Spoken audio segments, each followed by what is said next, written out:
area.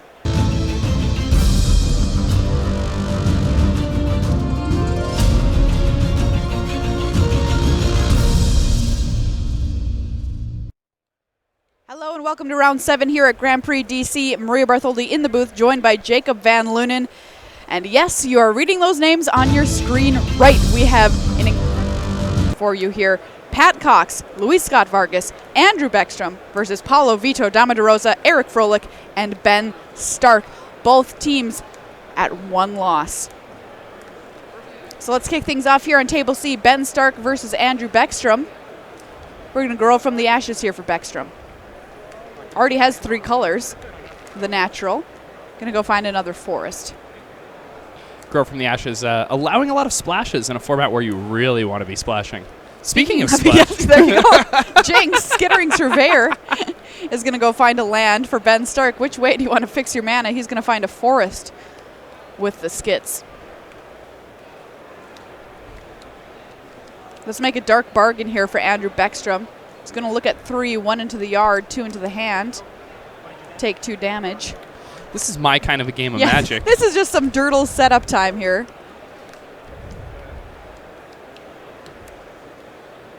Skittering Surveyor getting in there for 1, knocking Beckstrom down to 17.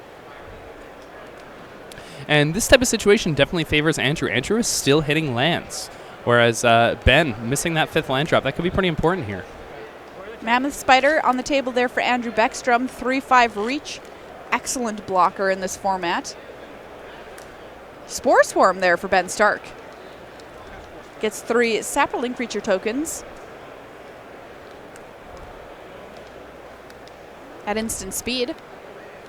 Yeah, this is a powerhouse matchup right here. And already, this board is just a complete and total stalemate.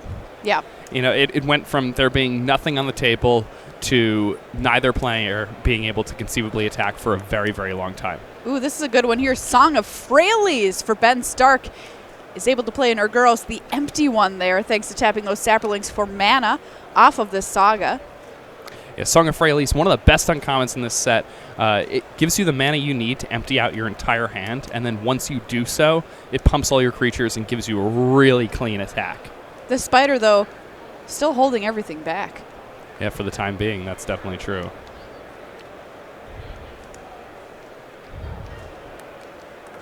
Urguros, though, going to be big enough once that Song of Froelich gets to yeah, that's true. 3 counters. Chapter 3. Adventurous Impulse here for Beckstrom. We're going to pick up a Rona, Disciple of Gix here. Nice, I like it.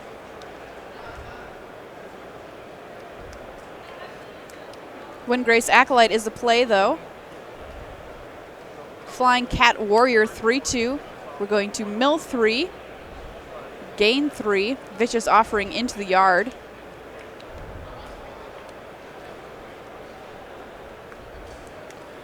And if Ben Stark has anything in hand, he's able to cast it right now.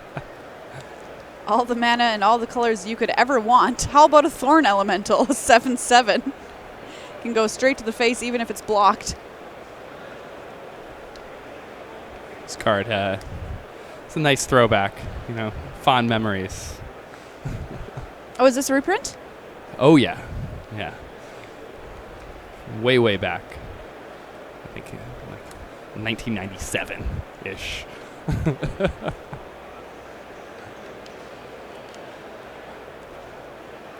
There's a Saga in hand as well for Beckstrom. I can't quite catch what it is.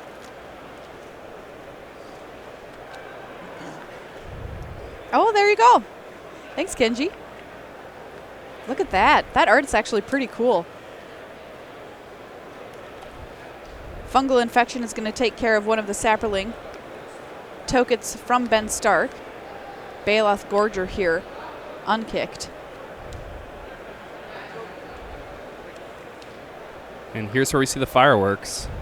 Boom! Song of Frailes hits Chapter 3. Just dump the bag of dice on the table. Counters for everybody.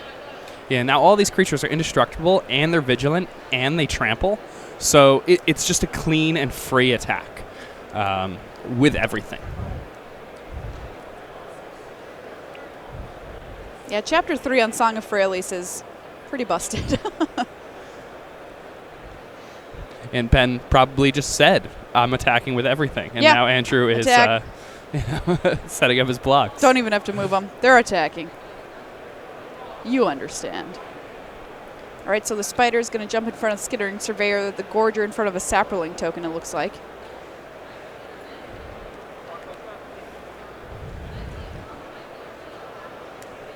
Just 15 damage, and Andrew's going to have to discard a card at random if this is how it's set up. Just brutal. Oh, I believe Andrew's Saga in hand is actually a Song of Froelich of his own. That's what I was wondering, but I wasn't 100% sure. Oof. Blessed Light here. We'll exile the Mammoth Spider. Yeah, and that Surveyor still going to be dealing damage here because of Trample. So, even though it was blocked, and then the creature was killed, and so now there's no toughness on the other side of it, and it's still going to deal its damage. All right, there's some random discard. Thanks to Aguros, the empty ones hit, and Andrew Beckstrom is already down to 3 off of that attack. And needs to get the Thorn Elemental off the table and then work his way out of everything else that's going on. By the way, Pat Cox picking up Game 1 on Table A over Paulo Vito Damadurosa. Yeah, Paulo may be one of the greatest to ever touch a Magic card, but... Oh, absolutely. Pat has a few Pro Tour top 8s to his own name, so... Well, Beckstrom here just going to scoop him up. Ben Stark knocking up a win in his team's column here in round 7. With a win, either team is assured. Coming back to play again day 2. 12 more packs, 3 more decks. Let's check in at Eric Froelich versus Luis Scott Vargas.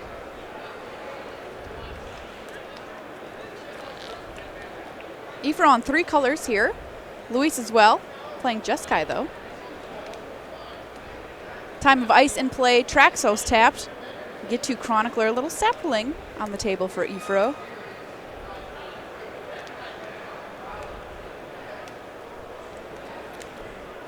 It looks like there's a Verdant Force. Oh yeah, that's right. Side of the table here. Nice. It's a real nice one. That's another callback, isn't it? Yeah, another throwback to the mid to late 90s. I believe it was a Tempest card originally. Can you find us that original art?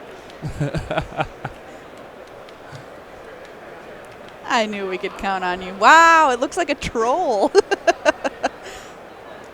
That's cute. It's adorable. That used to be the Reanimator win condition in like vintage formats. Oh, really? That's how good Verdant Force was in comparison to other Magic creatures. Oh, I love it. Now you don't even sometimes put it in your draft deck. Yeah, it's crazy. It's too expensive. I love it. Original art, great. Just a swampy boy. Skittering Surveyor will find an island here for Ifro.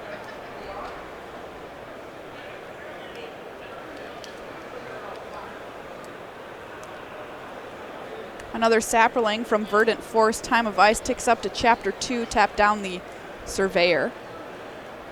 Oh, is this a Joda? Gonna untap Traxos? Boom. And in it swings, 7/7.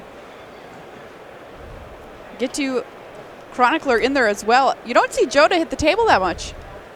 No, you don't. And it's a 4-power flyer by itself. The extra text on there doesn't come up that often. I know you said you had it come up once. Yeah, I did play against somebody who was running 2 Jodas in a 5-color deck, and it was terrifying because they were playing just every amazing card. And with the Wooburg cost on Joda, I was just nervous that they would be able to also cast anything just because they had every color available. That was definitely the coolest deck I've played against for sure. It was like legendary tribal. Kicked Krosan Druid here will gain Ifro some much needed life.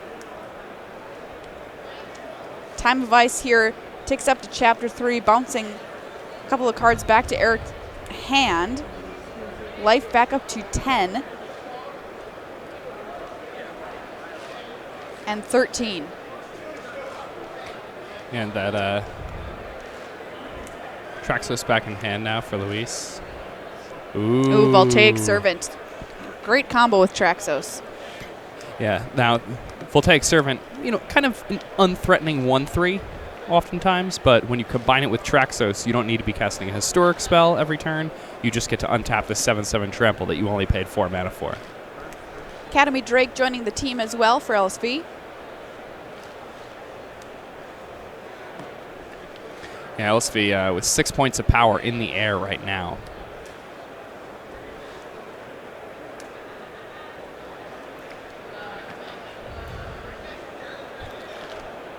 Eric needs to find some type of defensive flying body or a pair of removal spells. Memorial to Unity here is going to try and find a creature that can potentially battle in the air. Yeah, something like a Zahid would be quite nice. Ben Stark up a game over Andrew Beckstrom. Pat Cox up a game over Paulo Vito Domodorosa. So this is the only table so far that doesn't have a result. Does he have a Zahid in his deck? He does not. Okay. I just checked. We found a Tatyova Benthic Druid, though. Not too shabby.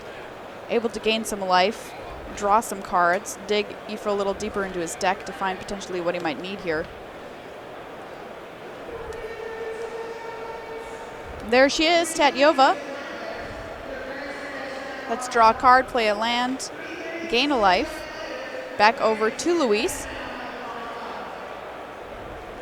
In the air, 6 power coming at you, drops Aoife down to 4. Traxos comes back in. Untaps there from a land. Voltaic Servant, trigger.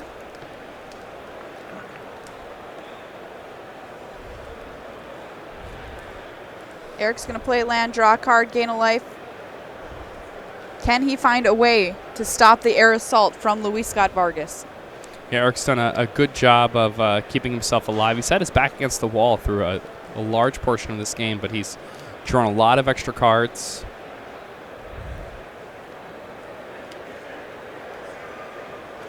And Goblin Barrage is pretty good there. I mean, now, if he's gaining a life every turn off this Tatyova, then that Drake's only really going to be doing him 1 damage.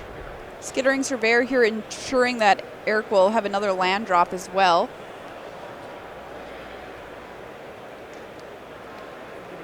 But there's a Wizard's Lightning. Oh, and that might have been enough to finish off this game.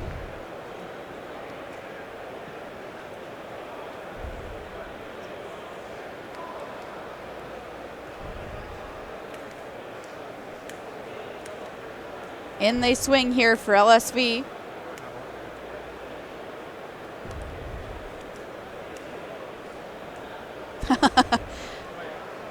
Aoife throwing the team in front of the Traxos there. It does have trample. Blink of an eye will buy him some time. Bouncing the Drake back to Luis's hand. Everything trades off for the Traxos, essentially. Chronicler, kicked, Wizard's Lightning, back in hand. Yeah, and that's a pretty good spell to get back to your hand when Eric's only at 2 life here. Yeah, Eric Froelich just has to scoop him up. LSV takes down game number 1 here in this match.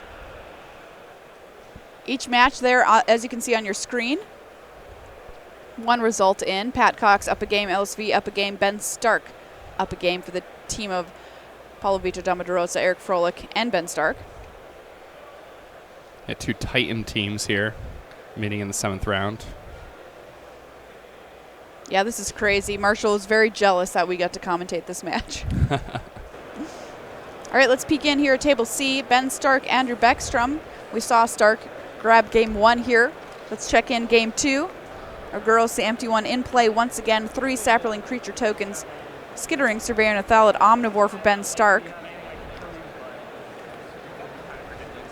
Just a couple of sapperlings here for Beckstrom and an elf. And we're going to do some random discard. Oh, and it looks like Ben Stark picked a Verdant Force out of Andrew's hand there. That's a pretty good find. Ew, his foot. It's a slime foot.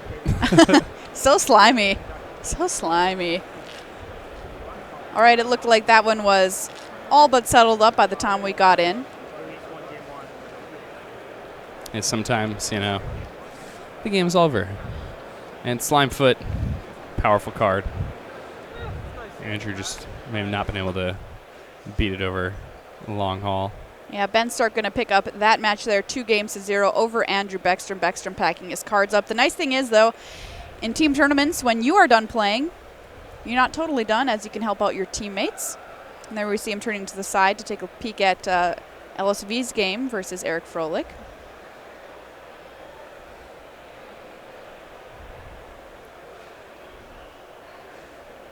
I'll look at our feature match area there on the left side of your screen. A couple of teams battling it out. Some big names in there. They are our time walk match. So if we have time at the end of this round, before round number 8, our final round of the day, we'll be able to watch them. See Steve Rubin. See Noah Walker, Shaheen Surrani. Marshall Snack Cam going on there on the right side of your screen. Is that a pretzel? I don't know. Marshall, bring this over here. Looks pretty good. He looks like he's enjoying it. Nothing will beat when we caught Marshall eating a bag of chips on camera at the Pro Tour, though. He went to the booth and he was mid-chip. It was great. Marshall's snack cliff. I love that. You got to keep, snacks at a GP, very important. We're learning an important lesson here. You've got to keep yourself focused. Can't be hungry. Yeah, I was asked by somebody earlier this year what I bring when I go to play in tournaments. They were like, what kind of life pad do you bring? Do you bring a playmat? What's the most important stuff to bring? And I said a bottle of water, nuts, and dried fruit. Absolutely. Those are by far the most important things to bring. I always tell people to pack snacks. Yeah. It really is, because sometimes you go to almost a time on your round. You don't have time to go get food before your next one, and you just play like garbage because you're starving. Yeah. And if you had just had some delicious almonds and dried cranberries, your body would have all of the valuable nutrients that it needed to compete at the highest levels. Your snacks are so healthy too, JVL. Well done. Thank you.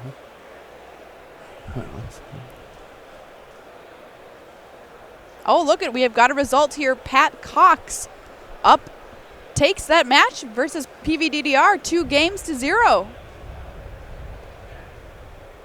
Looks like that one snuck in under the radar very nearly. So our match here in the middle, EFRO versus LSV, is our deciding match here in round 7 for these two teams. And Eric needs to win this game, or his team is going to take 2 losses here. Record of 5-2 heading into the last round of the day. But you can see the teams there having a good time chatting as the players shuffle up. All right, and then we are underway. Luis Scott Vargas kicking things off with an island. Efro, some Llanowar elves and a forest. An opt here for Luis. Bottom some draws.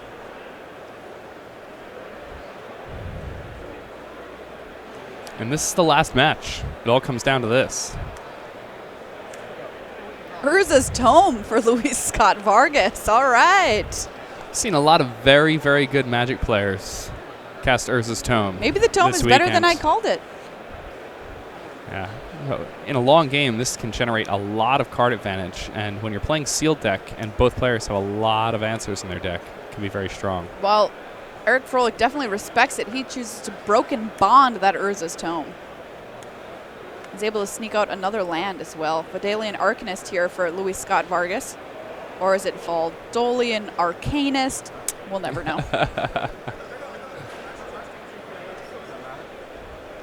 4 mana available to Ifro here on this turn.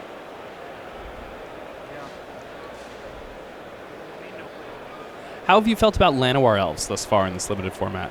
You know, I played it very little. I tend to really go hard on blue-red wizards and also just complete and utter nonsense.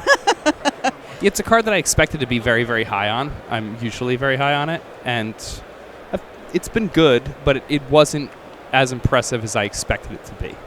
I think there are a lot of things that clean up Saprolinks quite nicely. I feel like I often just get completely blown out by fungal infection when I have it. Well, big turn here for Ifro. Grow from the Ashes kicked, able to find 2 mountains. 7 mana already here in the game. Voltaic Servant for Luis Scott Vargas, all he's been able to muster thus far is a pair of 1/3s. And now it's time to see if Eric has the follow-up that he needs now. He had the ramp part of the plan. Does he have the haymaker part? All right, here's Two-Headed Giant. Not bad. And that'll do.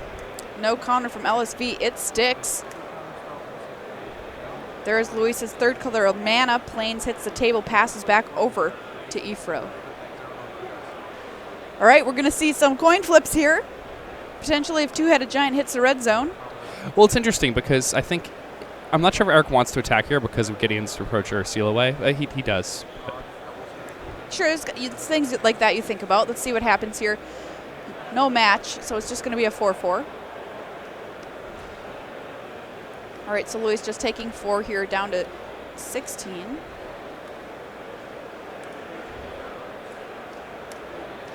Pilar the Fire Fletcher here is going to get syncopated.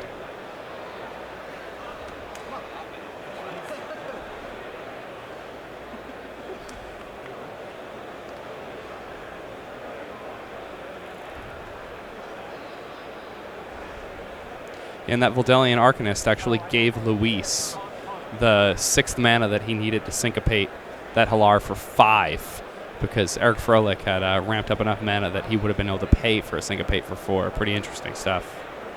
All right, in for 2 here. The Arcanist and the Servant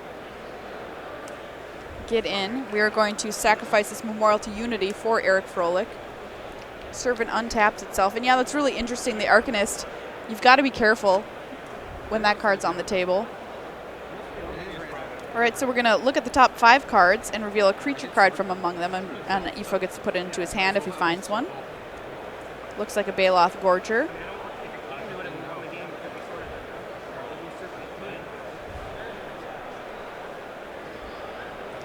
Luis hasn't been able to put together a lot so far this game. Two-Headed Giant once again getting in. Let's roll. Oh, I couldn't see the result there of those die. But we'll know soon enough once we see his life total. Skittering Surveyor here for Froelich, who's just got every way on earth to fix his mana. Yeah, tons and tons of mana here for Eric Froelich. This is one of the issues that you have when you play these decks that play lots of cards like Llanowar Elves and Grow from the Ashes, is sometimes you draw a lot of ramp spells, a lot of cards that fix your mana, and you don't draw a ton of top end. Here, Eric, he's drawn a decent amount. He has the Baloth Gorger in hand. He also has this Two-Headed Giant that's already in play, so it's not like he doesn't have anything. All right, we're going to cancel that order. Wizard's Retort from LSV takes down the Baloth Gorger.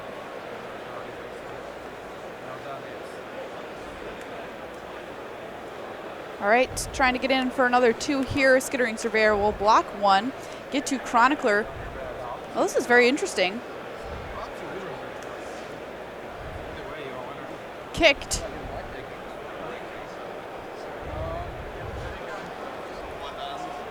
Now Luis probably just getting back this Wizard's Retort, but an interesting thing that happens is that, he has an opt in the yard. I forgot about the opt from early on in the game. Yeah, I was going to say, he's probably going to take the opt. I mean, when your opponent knows about a counterspell that you have, how good is it? Yeah, that's absolutely true, because Luis can't just leave open 3 mana for the rest of the game. He doesn't want to, violent ultimatum his mana base in order to have a Wizard's Retort in his hand. Two-Headed Giant swinging in once again, and here is Tatyova Benthic Druid for Eric Froelich. Plays a land, gets a card and a life. Another Llanowar Elves. Here's Opt. Bottom's an island. Little squeeze there on the draw.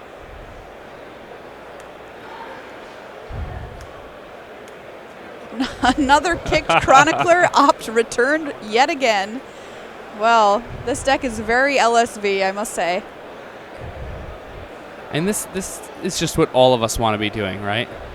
Kicking Kit 2 Chroniclers, getting back something really small like an Opt, essentially playing like a 1/3 that cantrips for 7 mana. I want to get back my burn spells. I don't know about you. And Ifro's deck is just all about ramp. Adventurous Impulse here. 2 Llanowar Elves, multiple Skittering Surveyors, Grow from the Ashes. And Luis's deck actually matches up pretty well against what Eric's trying to do, because Eric, his whole plan is to ramp into a really large spell and then punish the opponent because he's doing more powerful things on a particular turn the opponent would be able to handle. Meanwhile, Luis has counter spells, which can take a lot of wind out of those sails. Halar the Fire Fletcher is what we are going to play this turn for Ifro. Opt. Third time it's been cast this game. The same card, by the way.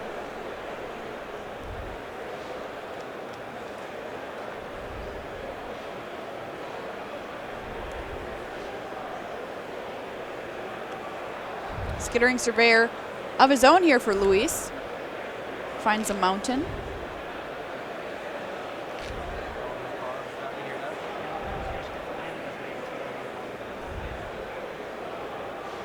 Let's tap 5. Shiv and Fire here will take down Tatyova. And I think Luis's last card is actually Traxos. Oh, interesting. And on that turn, he could have cast the Traxos instead of the Shivan Fire. And I think a lot of players might have been tempted to do so, thinking that it's important to defend themselves against, the two-headed giant and the Halar.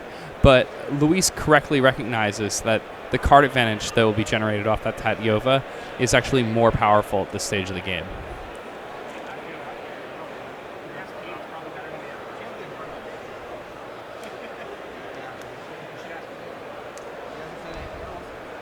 Okay, it looks like Eric here considering an all-out swing, and sure enough, here they go.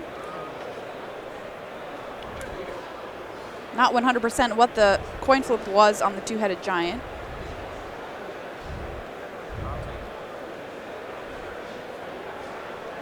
Yeah, and this block, it's going to be quite a bit different depending on what that giant showed us.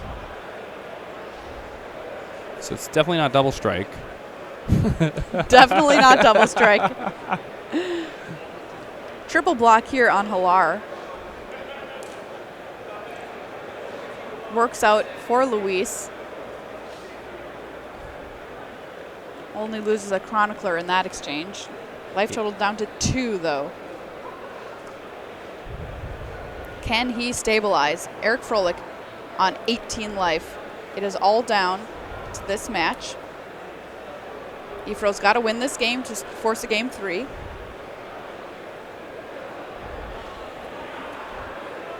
Eric does have 3 copies of Get 2 Chronicler, which could return that Goblin Barrage back to his hand. Okay. There's Traxos here for Luis. And with that Memorial, it seems like he will probably be able to find one of those, I imagine, in the coming turns. Voltaic Servant untapping Traxos there, end of turn.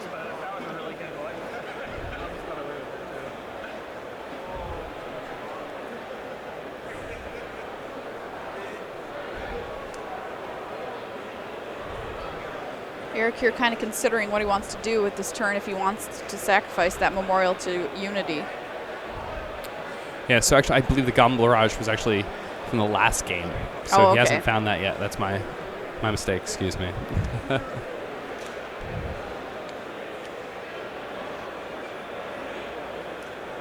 Looks like we're going to get a boom boom.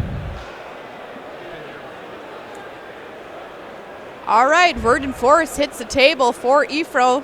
That's a payoff, all that ramping he's been doing so far this game. Gets him a sapling every upkeep. Pass, trigger, sapling.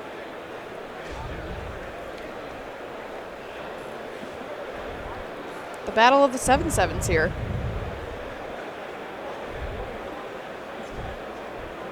In Traxos, normally the additional text there, drawback, but when you have the Voltaic Servant on the battlefield, it's actually an advantage because the Traxos essentially, it just has vigilance. It's not an advantage, but the fact that you get to untap it every turn means it can attack freely.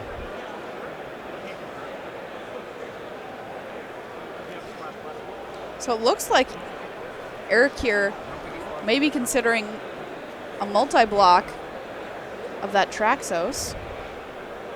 Sure enough, all four in front. Trade's good. Down goes most of Ifro's team, but that Verdant Force is still around. Another Sapperling. I really like that play a lot from Eric Froelich. I feel like he set himself up really well here. He has the Verdant Force on the battlefield. It's just pumping out Sapperlings during everybody's upkeep. It's a 7/7. He's put Luis in a pretty rough spot here, simply by virtue of having that Verdant Force, and Luis pretty much unable to have an answer. Verdant Force rumbling in here, Skittering Surveyor jumping in front, the chump block for LSV.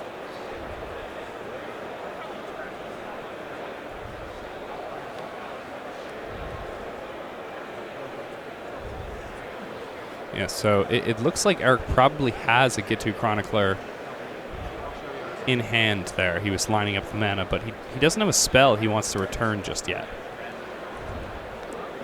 There's a Gitu Chronicler found off of that Memorial to Unity. We are going to kick it. What's he going to get back?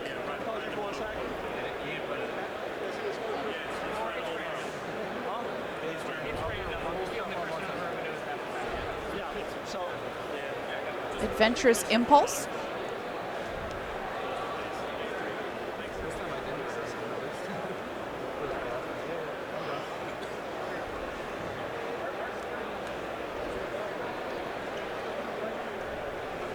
Tapped out.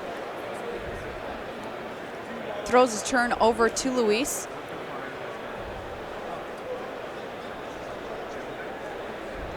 Blink of an eye. Verdant Force back into hand for Froelich. Draws Luis a card as well, but not good enough. He will scoop them up. Eric Froelich has managed to tie up this match here between himself and LSV, one game apiece. So we are forcing a game 3 here in a deciding match. Marshall looking on in the feature match area. Got to make sure everything's moving smoothly. Brand new camera in hand. I'm very jealous. And both of these have been really tight games. Both these decks are pretty exciting. I really like Eric's deck. I think the multiple copies of Memorial to Unity, he has 2 of them. Those are going to be very strong in a ramp style deck because they're going to help him find, the really big creatures that he needs for the payoff. What other payoffs does he have besides Verdant Force? He has Territorial Allosaurus. Okay. That he can, use kicker on. He has a Baloth Gorger. He has a triple Gitu Chronicler. He has Haphazard Bombardment. He has Jaya's Immolating Inferno. Oh, nice. Yeah. He has Slyn Voda. Slyn Voda in the main. Yeah, he's playing Slyn Voda. I love it. Ooh, maybe we'll get to see it kicked. I would love to see it. If there's any deck that can kick a Slyn Voda, it's Eric Froelich's deck in this sealed. All right, so what does Luis Scott Vargas have that's spicy in his 3-colored Jeskai deck? I mean, we've seen him be able to kind of rifle through it using Gitu Chronicler, Opt. We've got Syncopate. We've got some Wizard's Retort, that sort of thing. Draw cards, counter spells. So the most LSV card that one could possibly have Karn's Temporal Sundering. Well, I guess that is. No, that's in a draft. He has to have 5 legendary sorceries and 1 legend. But Joyra Weatherlight Captain. Okay, I think it's about as LSV as a card gets, and he gets to play with that card this weekend. He has a lot of counter magic. His deck is very controlling, but he's still playing cards like Time of Ice, which would be very good at buying him the time he needs to put himself in a winning position. He also has multiple copies of Gitu Chronicler. He has Jaya Ballard. It looks like his deck is actually pretty good at using Jaya Ballard. Really? Yeah, I think that he has a lot of spells, and then he also is a deck that's going to be drawing excess cards a lot of the time because he has so many cards like Divination, and he's rebuying so many spells with the Chronicler that a lot of the time it's going to be quite good for him to just dump excess cards to the Jaya to refill his hand with more powerful spells. We saw Jaya earlier today, but it just ended up in the graveyard for somebody. Yeah. Well, it ended up in the graveyard, and then the other player had the opportunity to reanimate it with the Eldest Reborn, and instead chose to reanimate a Thallid Omnivore. Beautiful. Yeah. I mean, Thallid Omnivore is clearly a much better card. Well, it just illustrates how very narrow Jaya Ballard is as a Planeswalker. Normally, newer players see a Planeswalker, put it in the deck. This is powerful. It's a mythic. Yeah. Well, in her case, she works really well in a deck like Louis Scott Vargas, which is doing a lot of stuff with instants and sorceries. If you're not going down that road, maybe she's just not worth it. She's got 3 red pips in her mana cost, which is kind of difficult. Yeah, it's a really hard spell to cast, and then once you cast her, she doesn't really affect the board immediately or impactfully. Would be kind of nice to untap the turn after casting Jaya and be able to lay Rot with Jaya's Immolating Inferno. Oh, yeah. That's why they named it that. We've seen Jaya's Immolating Inferno be just the most awesome haymaker so far this weekend. It's just been excellent to see it cast because in draft you don't often get the opportunity. And they've been shuffling for a little bit here. Looks like a judge is coming in to give him a little chat.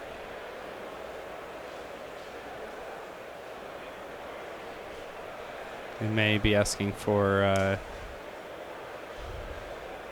some sort of extension for having been told to wait between games and or matches, which is reasonable. If your match is ever held up for any reason, if a judge ever tells you to pause, if there's a judge call, and afterward the judge does not apply a time extension for you, you should always ask for one. Yeah, that's a really important thing.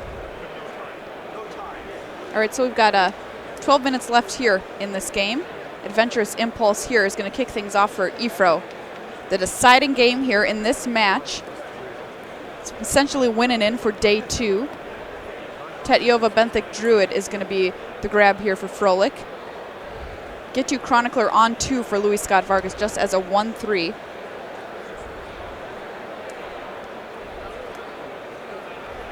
So what actually was happening, I almost can't believe this, is Louis got a slow play warning. All right, Academy Drake here for Luis. Pretty good little flyer. Gets in. Vidalian Arcanist, Talar the Fire Fletcher on Ifro's side. So if we do go to extra turns, they will have 7 turns instead of 5, FYI. Skittering Surveyor here for Froelich. It was slow play because of his sideboarding, everybody. It was apparently taking too long to sideboard for that judge, because he is a very fast player. I have gotten a slow play warning while sideboarding before. It happens to the best of us. Academy Drake bigging in there for 2.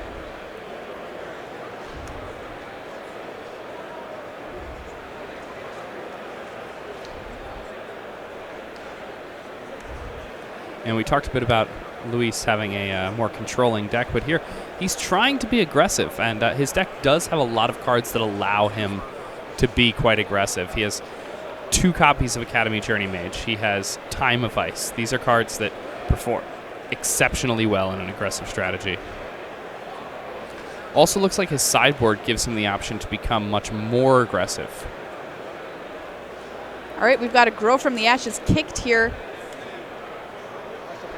And a Wizard's Lightning in response at Halar.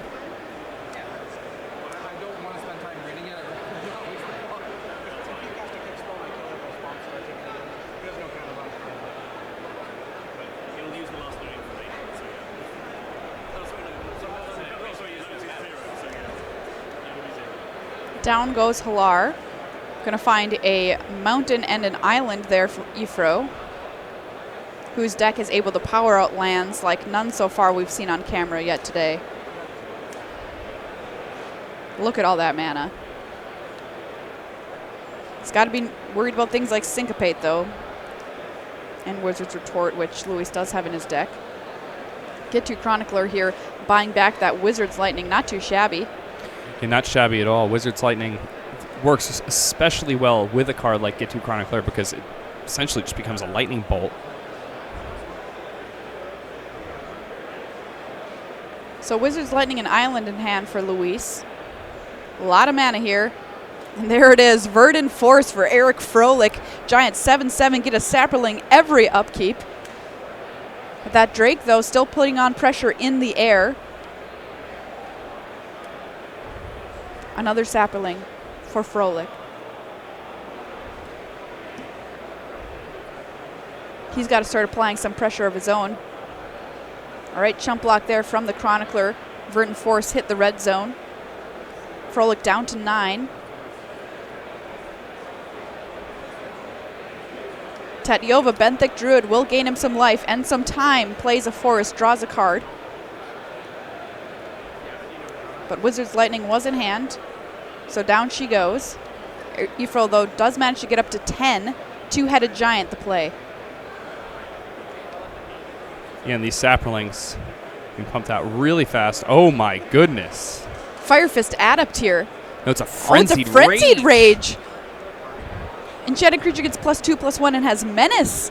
All right, so Luis putting a clock here on Eric Froelich.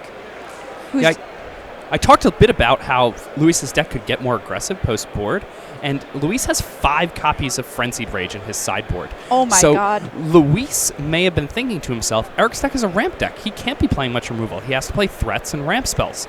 If I just put these Frenzied Rages into my deck, what's he going to do about it? Wow, here we go. Eric digging for some answers here. Memorial to Unity.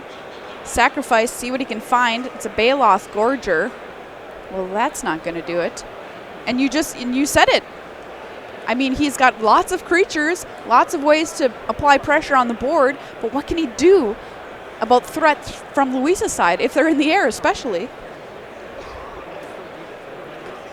And some wise sideboarding here from Luis Scott Vargas.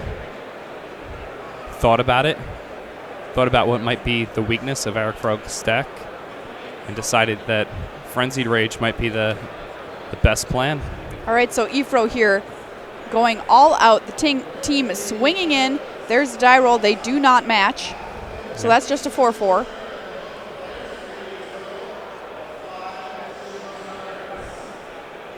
Chronicler here in front of the two-headed Giant, it looks like. This is so close. And the Arcanist in front of a Sapperling. Getting in for 10 there.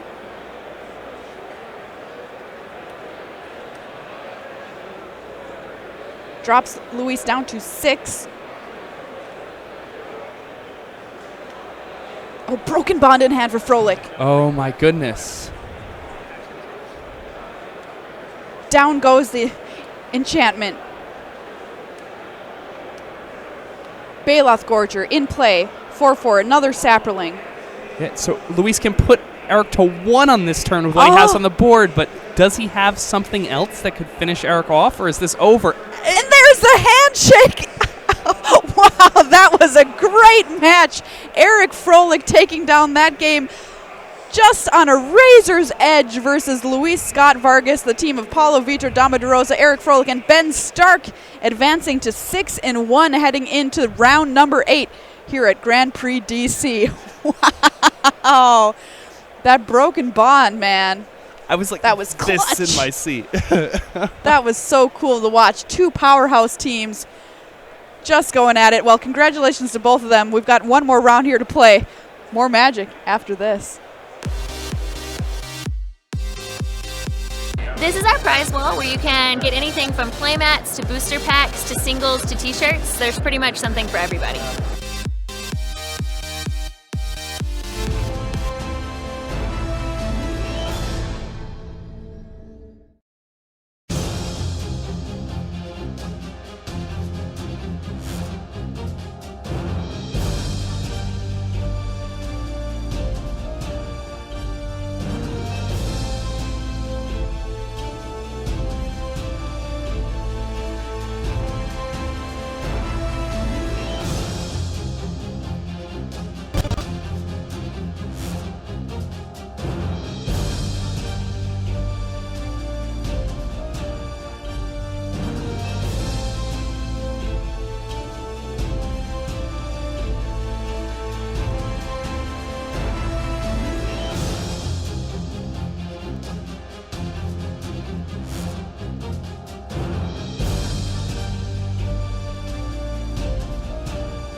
Back to the booth, Marie Bertholdi joined by Jacob Van Lunen, and we are in round 7 here, Grand Prix DC of Team Limited.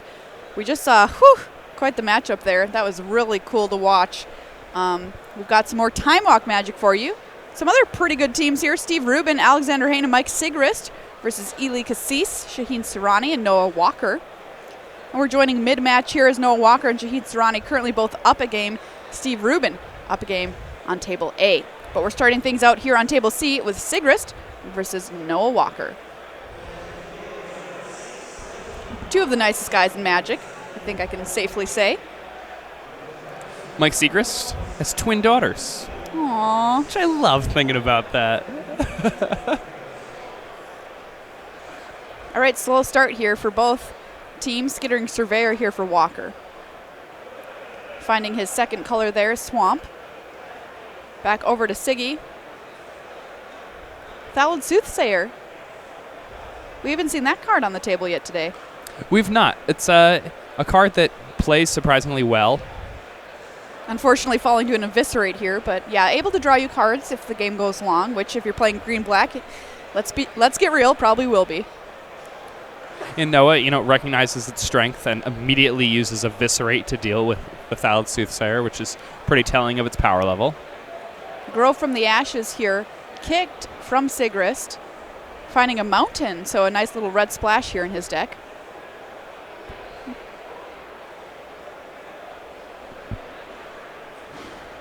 Untamed Kavu kicked here for Noah Walker in for 1, dropping Siegrist down to 18.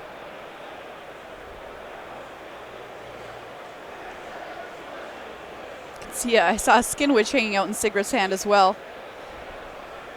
Not going to play that on 2. Thorn Elemental here for Siegrist. Oh! Well, the Eldest Reborn's going to have him sacrifice that and probably be reborn on Noah Walker's side of the table. I think that's the best I've ever seen the Eldest That was Reborn sick. on entering the battlefield. I mean, normally boards get pretty clogged in this format, which makes Eldest Reborn play slightly worse than it reads. It's still an absurdly powerful card. I mean, we're talking about a 3-for-1 that oftentimes puts the most powerful permanent that had been played of the game onto the battlefield under your control when all is said and done. So very, very high demand uncommon. Card you'd be happy to first pick. Absolutely. Meanwhile, Noah also has that Kavu in play. It's 5/5. Trample Vigilant.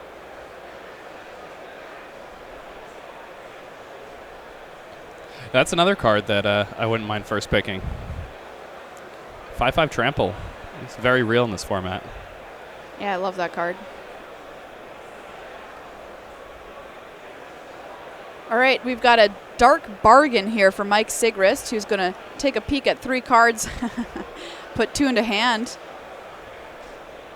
take 2 damage. Saw another Dark Bargain, which is why I chuckled. Dark Bargain into Dark Bargain. Let's chain them. I love that this is a format where you can put 2 Dark Bargains in your deck. It's not the best. I know I'm just talking about it all day, but It is a great format. yeah, a limited environment where, people go card for card and games are won by 1 life or 1 turn on turn 10. All right, Pretty much mountain perfect. into the yard there for Siegrist. I wonder what these mountains are for. Fight with fire? Is that why I was considering keeping that other one? We'll find out. Oh, well, it turns out we're just going to play the Skin Witch for 2 and pass the turn back. Eldest Reborn ticks up to Chapter 2. We have a discard here from Siegrist.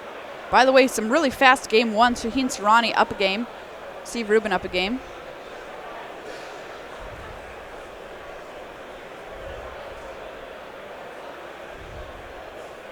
Kavu down to Vicious Offering there. Knight of Malice hits the table for Walker.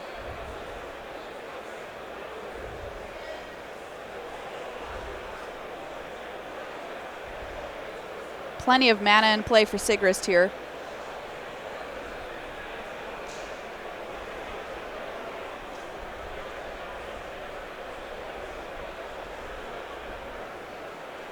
Ooh, Demon Lord Belzenlock, welcome to the game.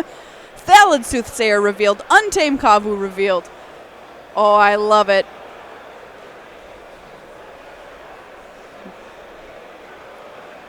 Just a 6/6 demon. For 6.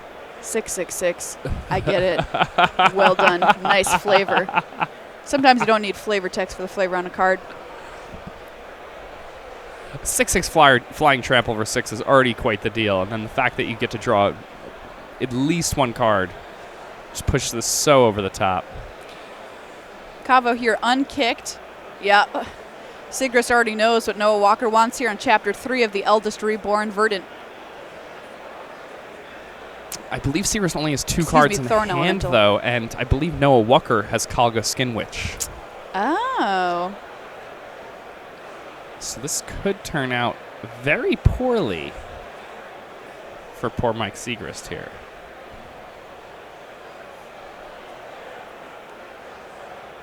And he's already pretty far behind.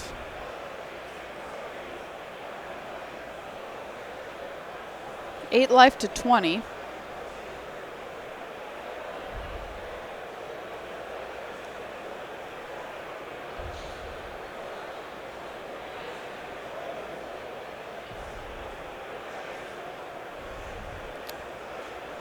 And it looks like Noah actually also has Vile Offering in hand here. So if Mike does go ahead and block with that Demon Lord, the Knight of Malice can deal first strike damage to the Demon Lord, and then the Vicious Offering can finish it off. Right, so some blocks here. Vicious Offering, indeed, just like you said, finishes off that Demon Lord.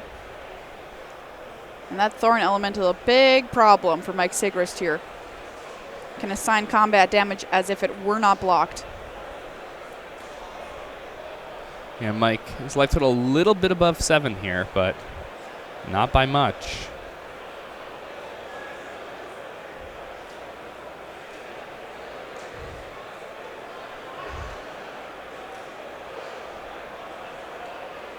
What can Siegrist do here to try to stay in this thing? Does he? I mean, the sad news is he's got Dark Bargain, but he can't cast it. The bargain's too dark. Valid Soothsayer is the play. Just pass the turn back to Noah. I wonder, though, if Mike Siegrist had access to a card like Eviscerate or something in his deck, because maybe it's worth it to go for the bargain to hit the Eviscerate on this turn, because you're giving yourself one extra draw step now, as opposed to looking at a couple extra cards. Skin Witch, though, is going to make the point moot here. Discard those 2 cards.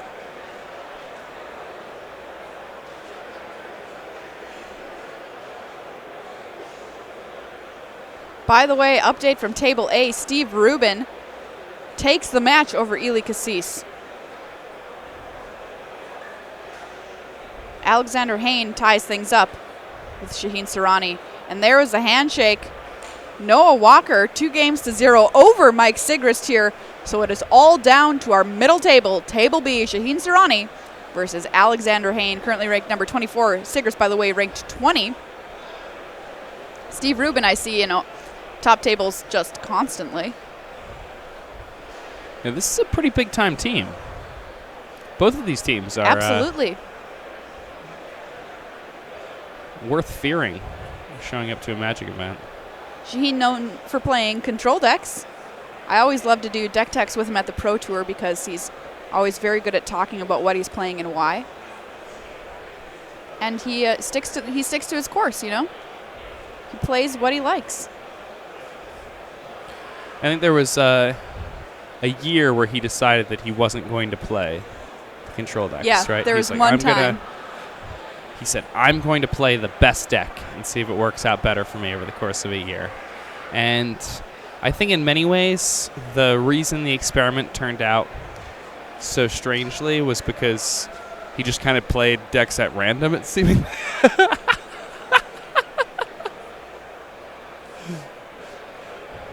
But I think his success with control decks leads me to believe that that's what he knows. That's how he wants to play Magic. And if you can play Magic how you want to and succeed, that's the best way to do it. It always shocks me how much better you are with a deck that is just kind of your style and your comfort level versus one if you're like, hey, I'm an aggro player. Here's a control deck. Go. And even if you're a very good Magic player, the percentage that you will lose just because it's not the kind of deck you're familiar with is significant.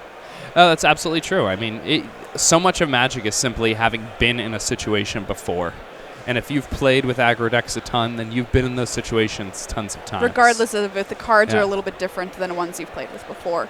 And if you've played, with control decks the whole time, then you will not have been in those aggro situations as often. All right, well, let's kick things off here. Game 3, the deciding match here. Alexander Hane versus Hane Surrani. A Knight of Grace on the table for Hane.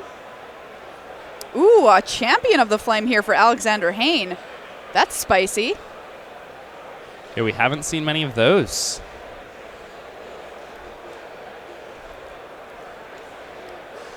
One of my favorite cards, Pegasus Courser there, joining the fray for Hane. Champion of the Flame gets +2/+2 for each aura and equipment attached to it. So is this a fun Valduck Tiana deck?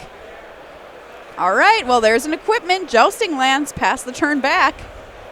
This thing could get huge and out of control pretty quickly. Yeah, pair of aggro decks here. I've not had a lot of success with red-white in Dominaria, but it looks like both of these middle seat players putting together very aggressive starts here.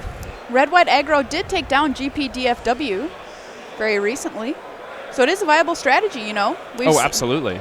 But it is hard to do, especially in sealed. All right, I see a shield in hand for Hane as well. But here's the equipped. The equipped cost in Shivan Fire is going to take down the Champion of the Flame, and you can see why this strategy, while sweet, is dangerous. Yeah, and that is a big problem for Alex, because Alex invested a total of 7 mana over the course of 3 turns into assembling this jousting Champion of the Flame. And Hane Surrani was able to pay a single mana. Wow. Deal with all of it. And again, that is the danger of the Champion of the Flame deck. There's a short sword from Hane. 2 lonely equipments on the battlefield. In come the Courser and the Knight of Grace. No play there from Hane. Back over to Hane. And there's Tiana. Sure enough, hits the table for Hane.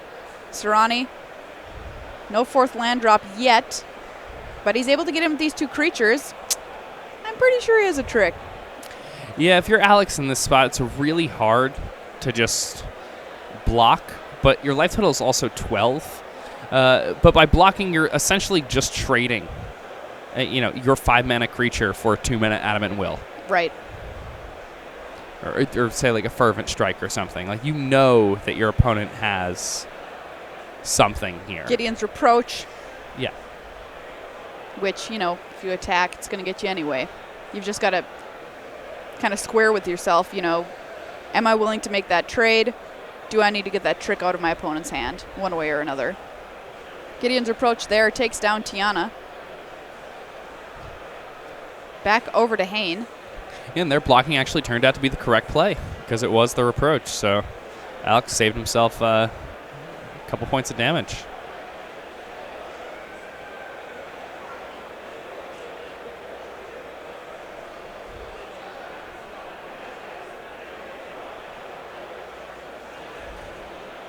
All right, we're going to deal with that Pegasus Courser there. Fiery Intervention. Quende. Pride Ephemera hitting the table for Hane here. Back over to Alexander. And that Knight of Grace now attacking for 4, thanks to Quende. Wow. Well, Hane's got his own Knight of Grace, and it's carrying a short sword.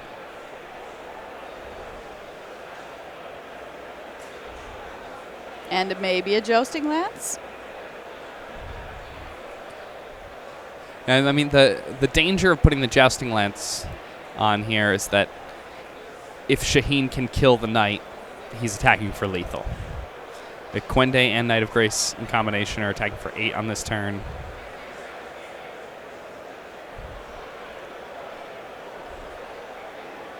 Hane finding more land here. Sarah Angel, I think, is going to add to the team. Boom, there she is. Back over to Hane.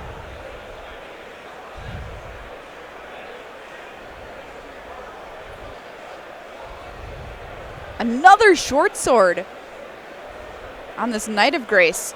pretty formidable right now. Yeah, but Shaheen Surrani with this Sarah Angel, he could go for the win right now, but it's pretty dangerous. He could also just attack with the Sarah Angel, see what happens.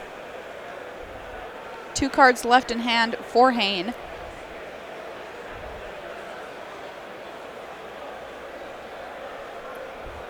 If Shaheen has any type of trick here, it's a very easy all-out attack, but... All right, Sarah Angel getting in for 4. Hane down to 3. Jaya's immolating Inferno here. Wow. Is it good enough?